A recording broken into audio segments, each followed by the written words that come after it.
Pessoal, agora retomando os trabalhos, nós daremos início ao segundo painel, denominado Aspectos Práticos do Incentivo à Cultura, Perspectiva do Comunicador.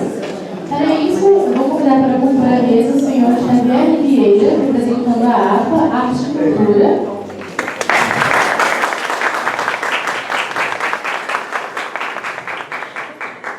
E o senhor Bruno Leles de Souza Faria, representando o Instituto Cultural Vale.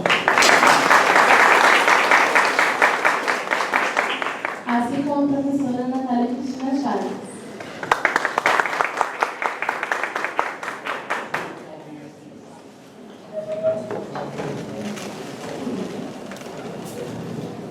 Agora eu vou passar a palavra para o senhor Xavier Vieira para proferir a palestra denominada Setor Cultural, Mecanismos de Incentivo, Sociedade e Investidores. Xavier é representante da APA, Arte e Cultura, é empresário e empreendedor cultural há mais de 17 anos. Fundou 3 empresas e uma cooperativa de trabalho, todas no segmento cultural. Coordenou, captou, geriu e produziu mais de uma centena de projetos culturais e trabalhou com diversos mecanismos de fomento, como lei de incentivo à cultura, fundos públicos e privados, financiamento direto, entre outros.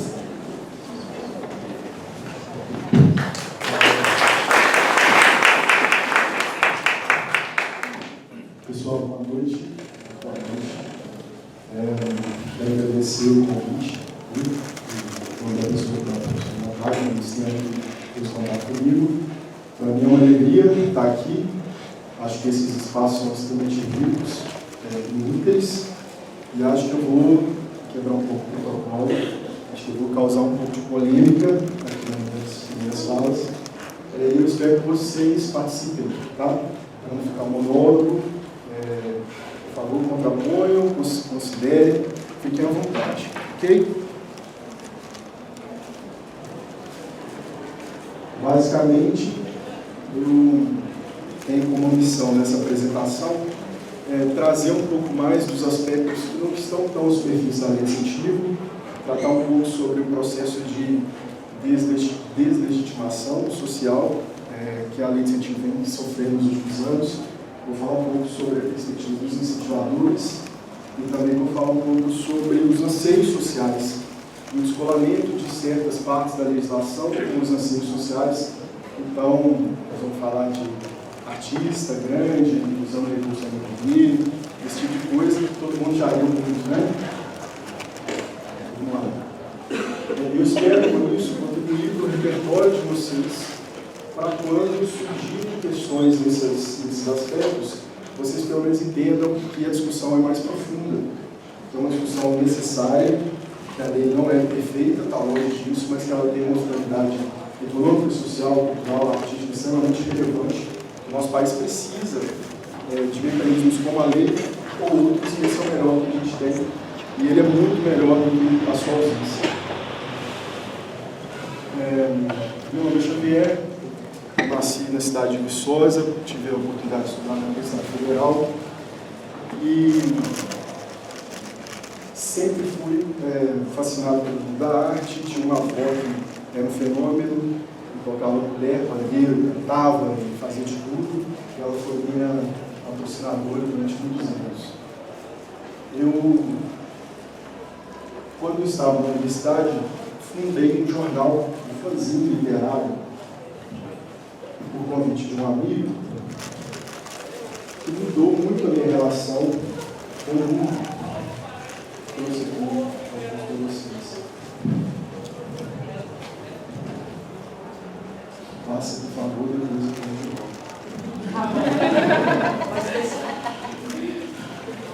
E esse fanzine falava basicamente de literatura e artes integradas, e ele conseguiu organizar um movimento literário em Viçosa. Então foi um movimento bem legal. O movimento estava disperso, muitas pessoas produziam cada um isoladamente. Eu consegui rapidamente produzir uma série de eventos, saraus, e aquilo me modificou profundamente. Eu estudava engenharia florestal, na engenharia florestal ninguém sabia meu nome, mas na letras e na comunicação eu era amigo dos professores, então tinha uma série ali de benefícios, digamos assim.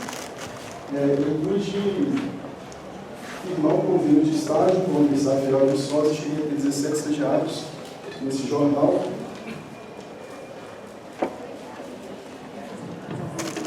foi muito prazer.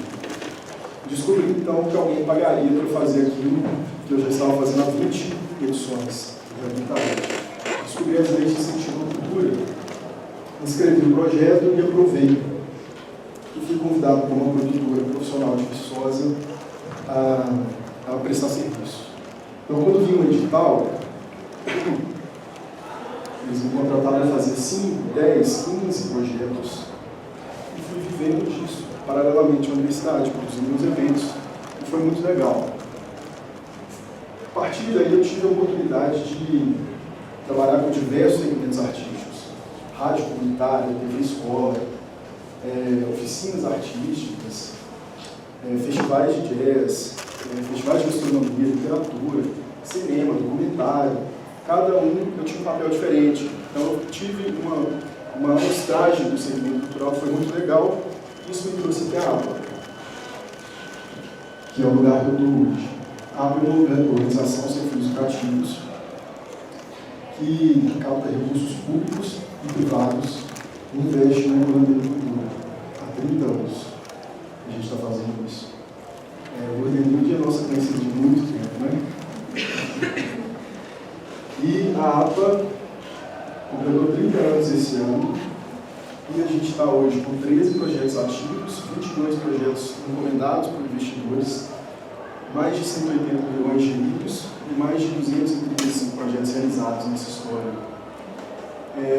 De 2017, que é quando eu cheguei para cá, nós conseguimos aumentar a nossa abrangência de Minas, para Minas, Rondônia, Amapá, Pará, e hoje a gente está com uma prospecção bastante avançada no Maranhão, no Amazonas e no Rio de Janeiro. Queria destacar 4 desses projetos que são muito icônicos para mim nesse momento. 2 fortalezas coloniais portuguesas, de mais ou menos do século XVIII, que estão em Macapá e em Rondônia, que consolidaram as nossas fronteiras atuais, são candidatos a patrimônio da humanidade, e são projetos que vão requalificar o ambiente turístico em 2 estados. Então, para nós, isso é muito honroso, principalmente no Amapá, onde navios de cruzeiro passam na frente da fortaleza no Rio Amazonas, mas não param. Então, o governo do estado do Amapá já está requalificando todo uma poligonal patrimonial para receber esses turistas. Isso vai significar uma injeção de recursos extremamente substancial no estado do Amapá. Esses são 2 que eu gosto muito, 2 que eu tenho um carinho, um amor imenso, que são a Fundação Clóvis Salgado, que eu tenho apoio da CEMIG, né? Há muitos anos também, né?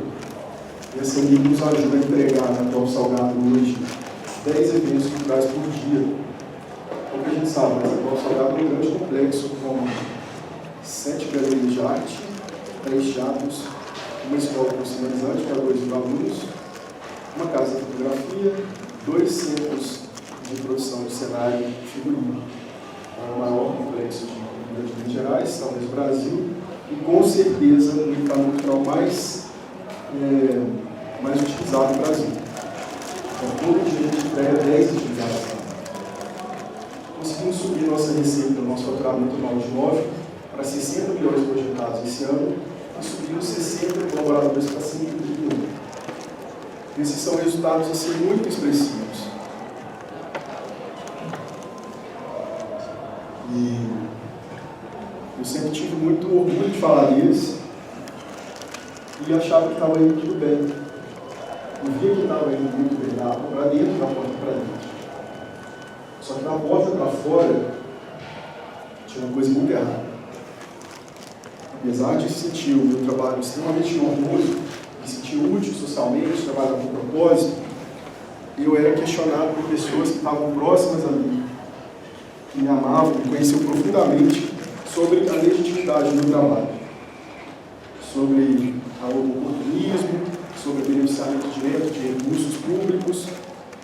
Isso não me incomodava muito, passou a me incomodar depois de um tempo, mas tem que convencer as pessoas e convencer as pessoas que não estão abertas a conversar é uma sentença já proferida. E muitas dessas pessoas chegavam para mim com opinião formada sobre algo que eu via com toda clareza que elas não tinham a mínima noção do que era. Então, eu passei a investigar isso. Será que a lei funciona? A lei é eficaz? Quando a gente fala de lei de incentivo à cultura, ela acrescenta socialmente, artisticamente, economicamente? E aí eu fui para o principal órgão responsável pela lei de incentivo, que é o Ministério da Cultura. E segui o caminho que o projeto faz para ser aprovado. Entendi as leis, eu já sabia disso, as regulamentações, e cheguei à conclusão que a lei é extremamente curiosa na prática. O projeto nasce de uma ideia, é escrito, segue pelo menos uma centena de critérios objetivos dentro de um sistema, ele é avaliado por finalidade, ele tem finalidade artística e cultural, ele está previsto dentro dos artigos que estão listados na lei. O proponente é avaliado em relação à sua capacidade técnica operacional, o proponente é avaliado em relação à sua constituição jurídica, e aí o projeto é enquadrado dentro da lei e há uma manifestação sobre seguir ou não sua análise. Seguindo a análise, ele é publicado, são abertas contas bloqueadas pelo Ministério da Cultura no Banco do Brasil, e esse projeto é publicado no Diário Oficial, podendo captar recursos, buscar empresas para captar recursos.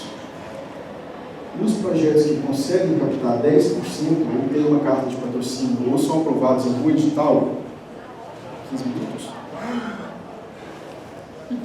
eles passam para a etapa seguinte, onde é avaliada a questão de mérito, de planilha orçamentária, de custo-benefício, de contrapartidas sociais educativas obrigatórias, acessibilidade, democratização, e eles são diligenciados a qualquer momento pelo Ministério da Cultura, que constrói com você esses pontos que estão ausentes ou esclarece dúvidas, etc.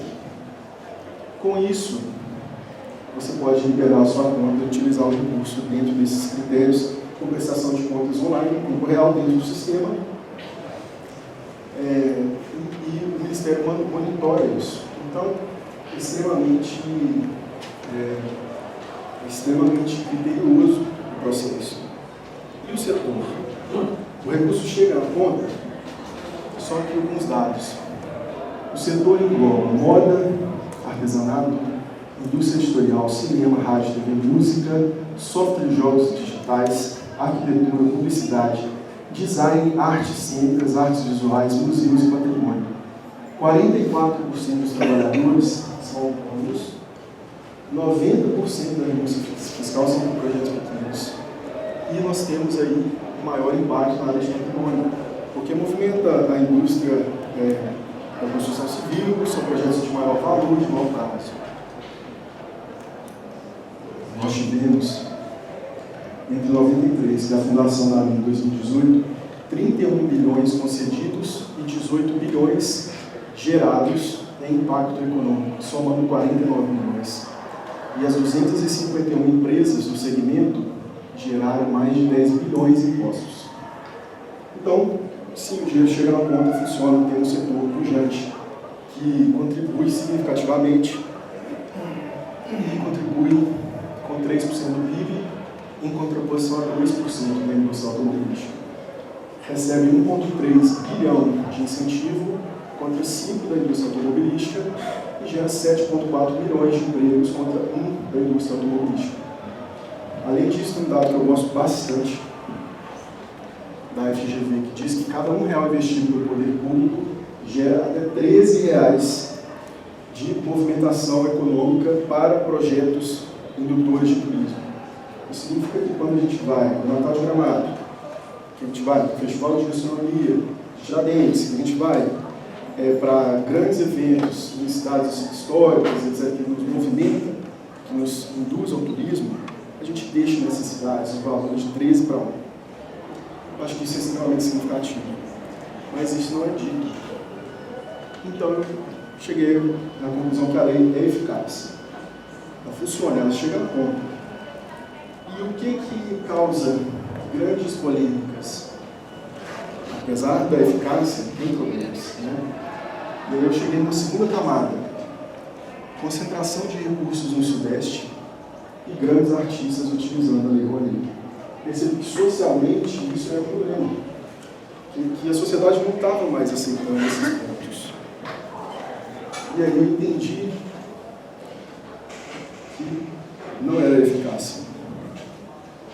Não era eficácia o problema. Vou andar um pouquinho mais rápido porque eu devo estar com pouco tempo, né? Bom, artistas que em tese não precisam, tem concentração no Sudeste, mais ou menos 70% do recurso da Alemanha fica no Sudeste. Então o problema só podia estar no conteúdo. Não era eficácia, só podia estar no conteúdo da lei. Porém, a lei fala que todo cidadão brasileiro pode escrever projetos, inclusive o Luan Santana, inclusive Michel Teló, inclusive Chico Buarque, inclusive Cláudia Raia. Cada um pode citar 5.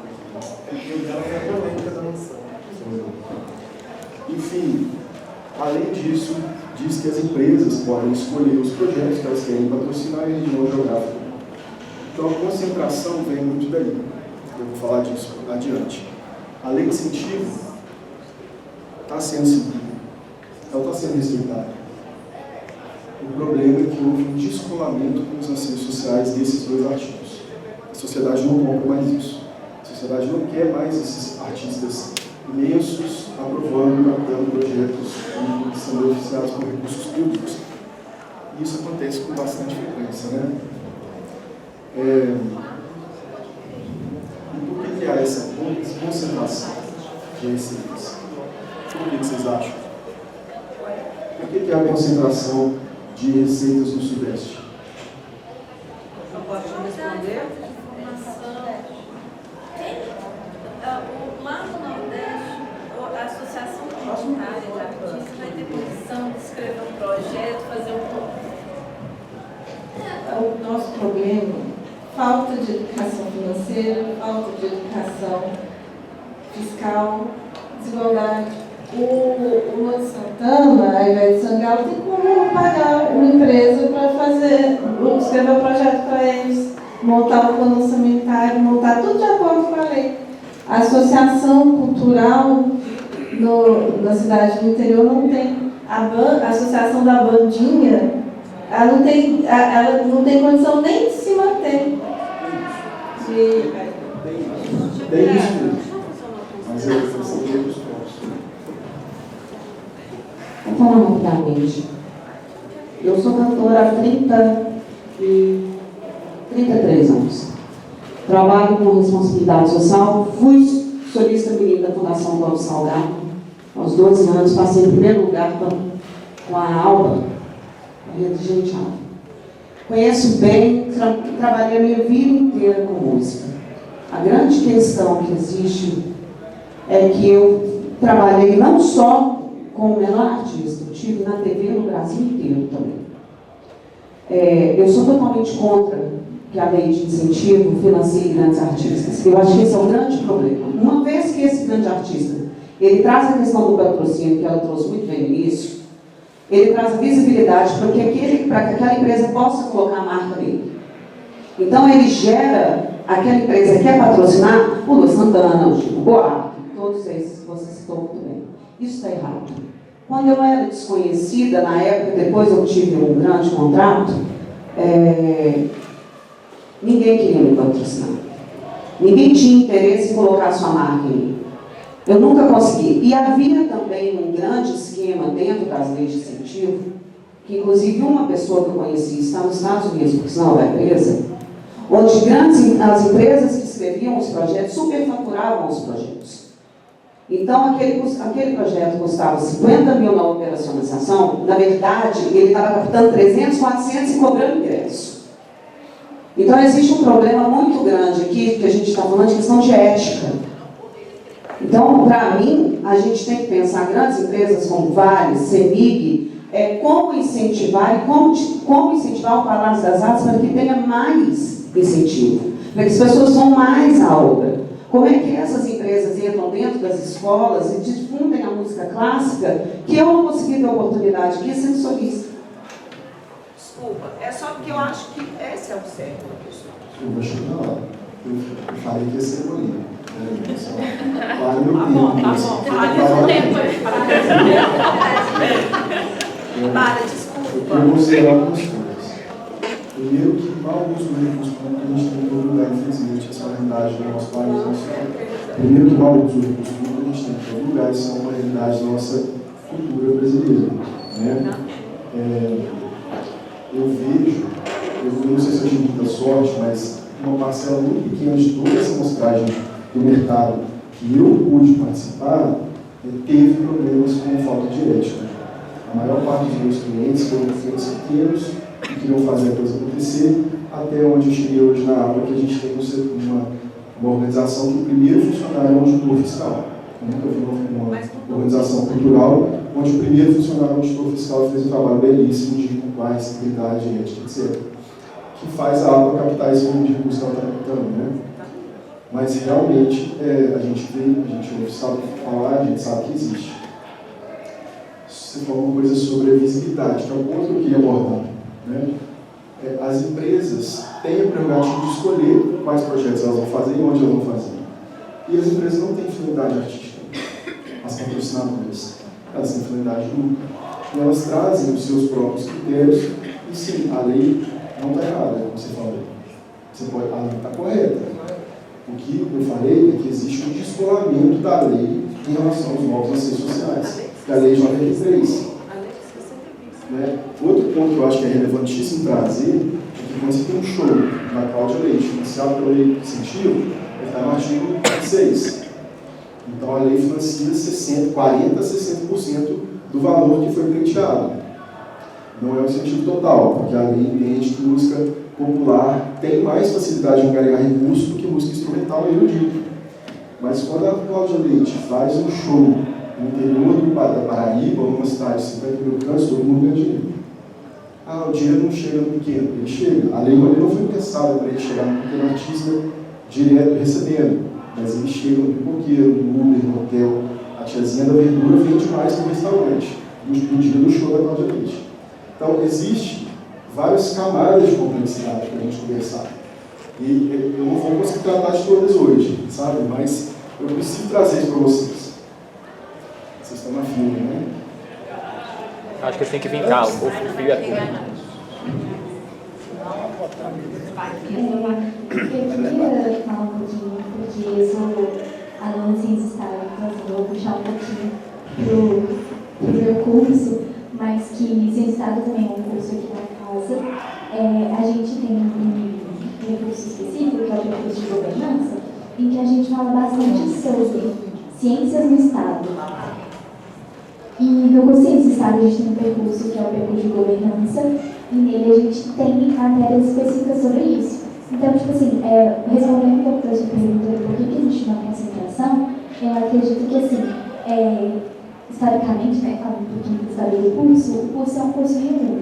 Ou seja, ele foi feito durante a administração do Lula, um curso recente, vai ter 15 anos esse ano. E esses cursos que têm esse olhar específico, que conseguem fazer essa intervenção, inclusive você tem super perfil de cientista do Estado, porque você é muito questionador, você, tipo assim, pensa muito no como que a legislação pode ser bem aplicada. Então, assim, tem que fazer ciência do Estado também. E, assim, os encontrar cientistas do Estado também. E, assim, me lembrou muito o curso, exatamente, porque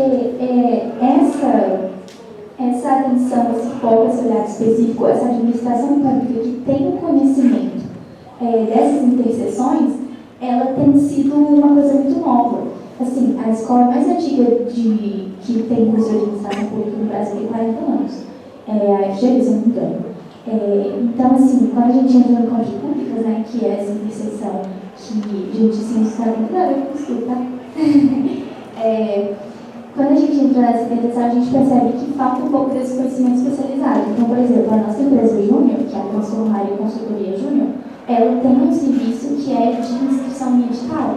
Então, por exemplo, a gente sabe muito bem como que é lidar com um pequeno projeto social, pode ser de música, pode ser de uma coisa cultural, pode ser de esporte. Eu estou preocupado com o tempo. E assim, eu queria perguntar um pouco, porque eu queria perguntar se é exatamente por isso, por falta dessa especificidade.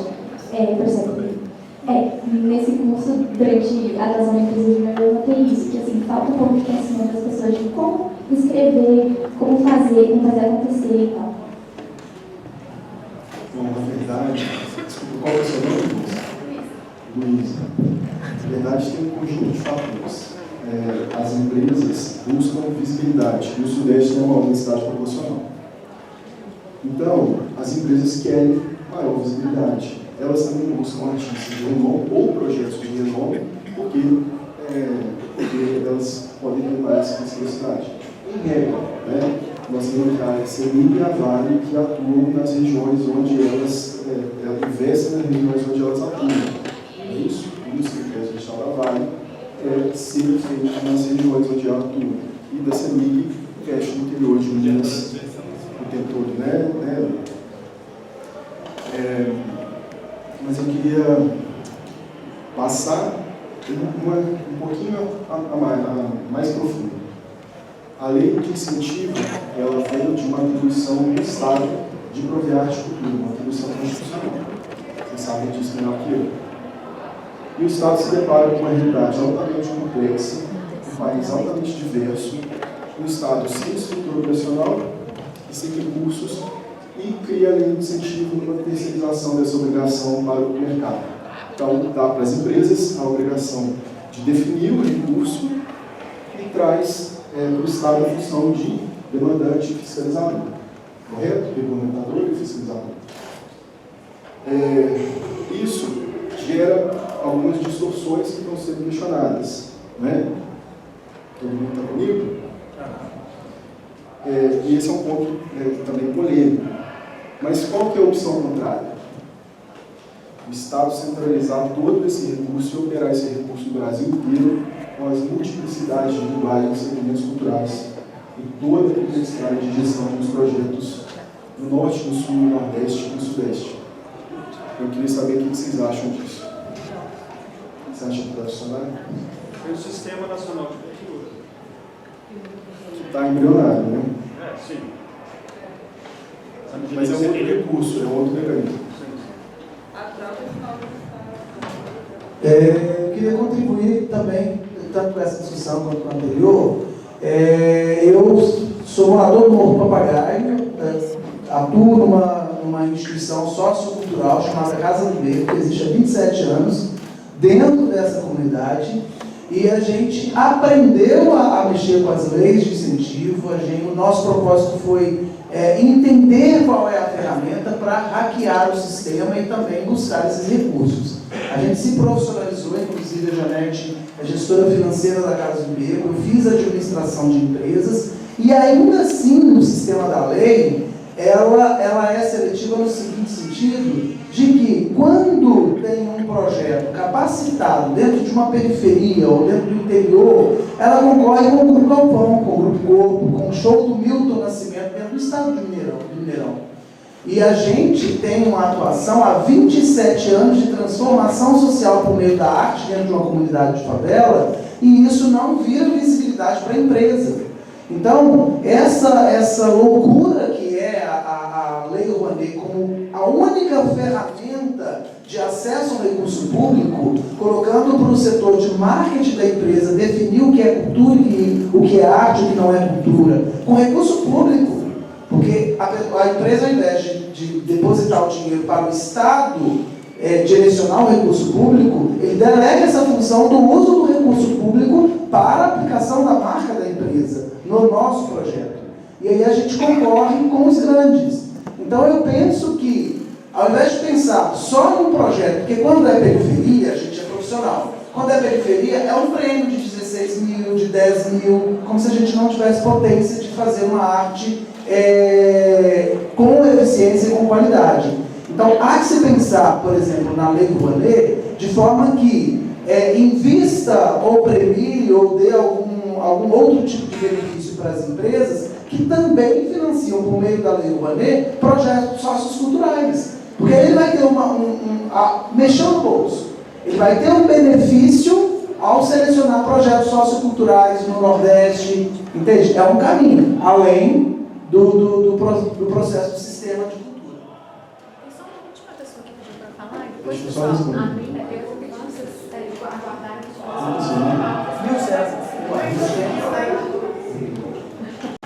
Nil, é o seguinte. Boa colocação. São boas todas as colocações e pertinentes. Porém, a Lei Rouanet ela não foi pensada para isso. A Lei Rouanet foi pensada para dar visibilidade às empresas. A Lei Rouanet é prevista, tem 3 mecanismos de incentivo. A Lei Rouanet, o PRONAC, o FICART e o Fundo Nacional de Cultura. Por quê? A Lei Rouanet, o PRONAC, como nós conhecemos, foi pensado para, entre aspas, premiar as empresas que não... Não, é a finalidade dele. O Fundo Nacional de Cultura tem a finalidade de chegar onde as empresas não têm interesse de visibilidade. Ninguém tem acesso a Agora vai ter o da Paulo Salva de Blanco, mas eu concordo com você. E o FICART é para financiamentos reembolsáveis do incentivo. Então, por exemplo, eu quero construir uma boate. Se o FICART tivesse regulamentado, eu poderia pegar recursos do FICART, construir a boate e reembolsar o Fundo Nacional. Esse é o funcionamento pleno da Lei Rouanet. Ela foi pensada para atender diversas camadas sociais, sendo totalmente regulamentado, que nunca aconteceu. Beleza? Vou avançar, pessoal, porque a gente tem muita coisa e eu tenho 5 minutos, mas o meu tempo parou, né? Eu parei muito, eu parei muito. Pessoal, vamos lá. Bom, eu pessoalmente acredito que eu prefiro continuar captando recursos com as empresas do que com o governo sendo muito importante. Porque eu acho que a gente fica numa situação extremamente vulnerável do Estado dizer o que pode ou não pode ser patrocinado. E de decisão política. Decisão política, eleitoral, esse tipo de coisa que realmente, com uma variabilidade de empresas, por exemplo, você tem um projeto LGBT que é abrir mais. Você vai achar uma empresa que se identifica com os valores necessários desse projeto. E você vai conseguir o financiamento. É por isso que as empresas hoje contratam a nossa empresa para fazer exatamente isso que eu estou fazendo com eles. Eles querem apostar em projetos que realmente estão dentro, inclusive a empresa que trabalha a VAI. E a gente foi contratado, nós consultoria, justamente para mapear, que agora, por grande tempo, eu não quero me estender, é mudança de cultura. É a gente mudar a cultura dentro das empresas e as empresas procurarem pessoas especializadas para buscarem bons projetos. Realmente, é o que nós estamos fazendo para algumas empresas. Bom, essa é a minha posição. Tem gente que vai achar que é melhor que o governo, o demandante único, e centralizador de todo esse orçamento e a execução. Eu acho que isso não funciona. E aí eu percebi que tinha alguns questionamentos sociais muito dramáticos. E eu vi que o conteúdo da lei estava certo. Apesar do descolamento da lei de alguns artigos com os anseios sociais, eu percebi que o conteúdo da lei está certo e a lei está sendo seguida. A finalidade dela é essa. E eu percebi que alguns anseios, eu percebi alguns movimentos contra mensagens que estavam sendo emitidas pela lei de incentivo. Agora é polêmica. Que é o seguinte, vocês lembram da Clube do Sul, a exposição no Rio Grande do Sul, LGBT+, que foi cancelada pelo Santander, por ser progressista? Vocês lembram disso, pessoal?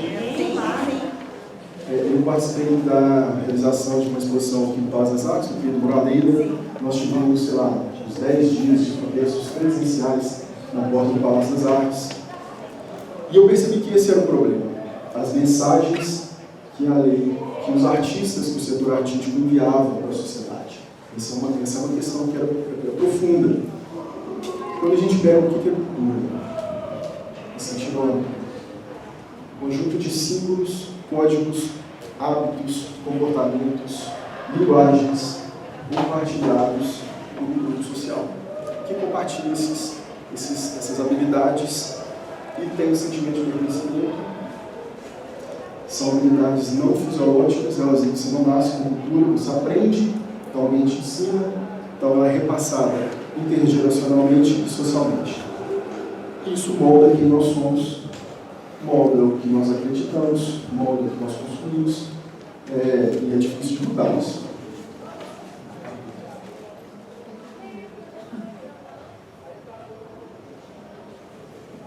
E quais as mensagens do setor envia? E como essa mudança de comportamento acontece na sociedade? E como isso nos afeta? Basicamente, quando o setor financia eventos, projetos, exposições, documentários, LGBTQIA+.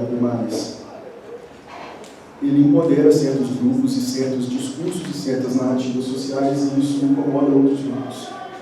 Quando a Lei de Incentivo à Cultura, o poder público, fomenta, financia música gospel, isso empodera, traz liberdade de fala, grupos, e incomoda outros. Quando a Lei de Incentivo fomenta projetos e eventos com discursos de justiça racial, de igualdade de gênero, isso incomoda certos grupos e empodera outros. E eu achei que eu tinha chegado a uma camada mais complexa, mais profunda, que a gente está vivendo um momento de essa disputa sobre o controle dessas narrativas, que com o tempo mudam o que é e que não é aceito enquanto comportamento da sociedade. Há pouco tempo atrás, certos comportamentos sociais não eram aceitos, hoje são, e vice-versa. Alguém que não entendeu, não está comigo. E isso nos afeta, porque, querendo ou não, nós somos bombardeados por diversas mensagens o tempo inteiro que mudam algumas crenças, alguns comportamentos. E não só individualmente, inicialmente individualmente, mas depois socialmente. E essa é uma disputa que afeta muito o setor cultural. Por que o setor cultural? Não é só o setor cultural, o Brasil inteiro. Mas a gente está falando de um setor que manda mensagens que chegam através de canais da razão e da emoção em todos nós. Nós estamos falando de artistas que nos emocionam, que nos comovem, que são influenciadores poderosos e que têm um acesso muito grande a muita gente. Então, é um setor complexo, que é respeitado, temido por vários grupos políticos, que não dá voto, como dizem por aí, mas tira muito. Vou fechar. Alguns apontamentos estratégicos. Há falhas no mecanismo, na eficácia da aplicação da lei, porém, os resultados são expressivos e inquestionáveis. Objetivos, mensuráveis, alvo de diversas pesquisas publicadas. A FGV é uma que trabalha em vários momentos e tem um material muito interessante. Há artigos específicos da lei que descolaram dos anseios sociais e precisam ser discutidos. Além disso, a aplicação parcial da lei é um problema sério, porque torna o setor completamente refém de um mecanismo que não foi pensado para atender o setor completo. Vou analisar. A destinação dos recursos por parte das empresas, para mim, é uma alternativa positiva em relação à destinação exclusiva por parte do Estado. E esses fatores são problemáticos do mecanismo de incentivo que gera os questionamentos sociais. Porém, essa disputa pelas narrativas sobre o que é adequado ou não ser transmitido enquanto mensagem cultural e artística, para mim é o grande fator de questionamentos da lei de incentivo à cultura.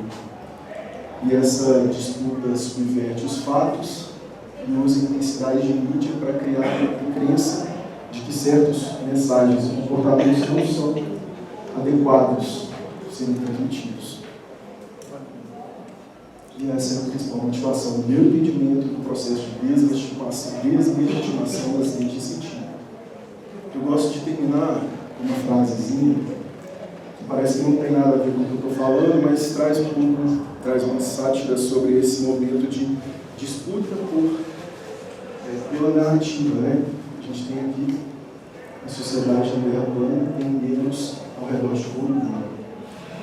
É impressionante como esse tema permeou a nossa vida nessa disputa por narrativas durante tanto tempo. É um negócio impressionante como a gente se viu preso nessa métrica, nesse tema de uma coisa altamente absurda. Eu queria mesmo agradecer a vocês por me ouvirem. Espero ter sido útil. Espero que vocês possam contribuir nas redes sociais, no site da APA ali. Foi um prazer imenso. Estou à disposição das perguntas.